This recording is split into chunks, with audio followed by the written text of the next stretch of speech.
மாண்பு உள்துறை அமைச்சர் அவர்கள் 4ஆம் தேதி 4 மணிக்கெல்லாம் திருச்சி வருகிறார்கள். பிறகு அங்கிருந்து புறப்பட்டு நேரே புதுக்கோட்டையில் நடைபெறுகிற தமிழரின் தலைநிமிர தமிழரின் எழுச்சி பயணமான பயணத்தில் கலந்து கொண்டு நிறைவுரை ஆற்ற இருக்கிறார்கள்.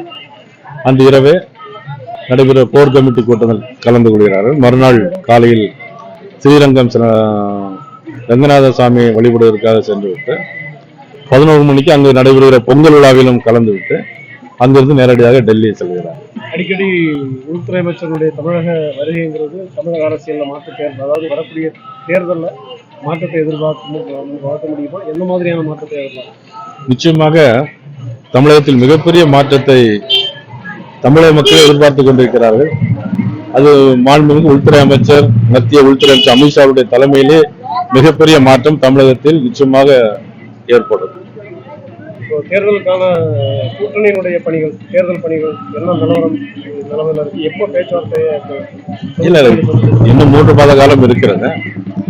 அமித்ஷா அவர்கள் வந்து போன பிறகு, அதனைத் தொடர்ந்து பொங்கல் முடிந்த பிறகு அதனுடைய தொடக்கங்கள் நடைபெறும். தேர்தல் வாக்குறுதிகள் எந்த மாதிரி இருக்கும்? நிச்சயம் மக்களுக்கான திட்டங்கள், மக்கள் நலத்திட்டங்கள் கடந்த கால திராவிட முன்னேற்ற கழக அரசு செய்தது போல் இல்லாமல் கவர்ச்சி திட்டங்களை அறிவித்தார்கள், தொடர்ந்து செய்யவில்லை. 525 தேர்தல் வாக்குறுதிகளை கொடுத்தார்கள்.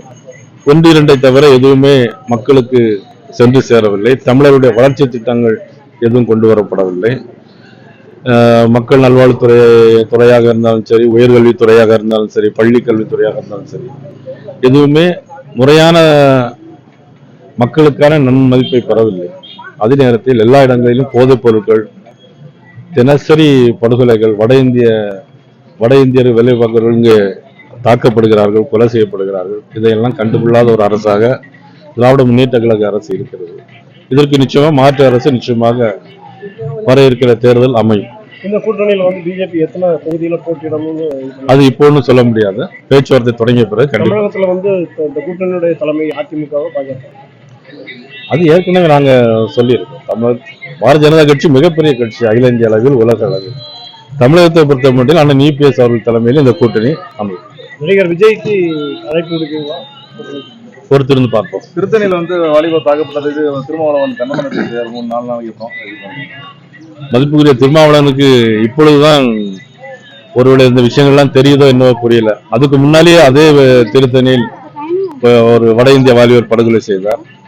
தொடர்ந்து வாரந்தோறும் நடைபெற்றுக் கொண்டிருக்கிறது. ஆனா இப்பொழுது மட்டும்தான் மதிப்புக்குரிய திருமாவளவன்